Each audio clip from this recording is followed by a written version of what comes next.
loans are hitting Americans hard. And one guy found an interesting way to get rid of them. Yeah, Mojo in the morning. You guys have been tweeting about this one. The guy went overseas to get away from his student loan debt. You know what? There's nothing that school teaches you more than run away from from your problems. Yeah.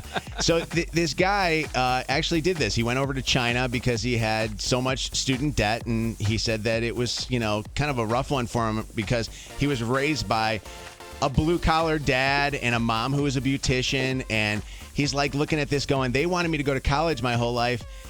Then I got this debt, and I'm not making any money to pay for it. He actually had to deliver pizza, so he said, I'm going to China and get away from this. Speaks to a bigger problem in America where our student debt is almost $40,000 when we graduate.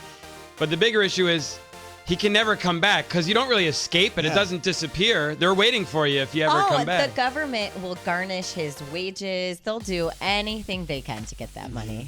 I want to kind of throw this out there, and the reason why we brought this story up is we have a lot of listeners that listen to Channel 955 that are of that age. They're going on to college right now.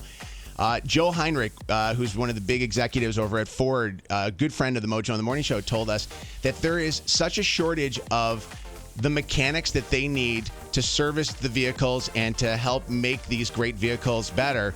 And those people that start those jobs sometimes start at six-figure paychecks. Isn't that crazy? And we don't in schools anymore talk about how we need shop classes and we need to encourage kids to not just go to college just to get debt, but start a great career and maybe possibly be a great mechanic making $200,000 a year. It's another angle. We need to stop putting on a stigma on people who don't go to college and realize there's some plumbers and HVAC members and car mechanics making well into the six figures. I wonder if I can go to Canada to escape the debt that I have of my car payments that I have. Your Starbucks debt is big enough. Your secret's We'll safe see you guys. with us. Have a great day.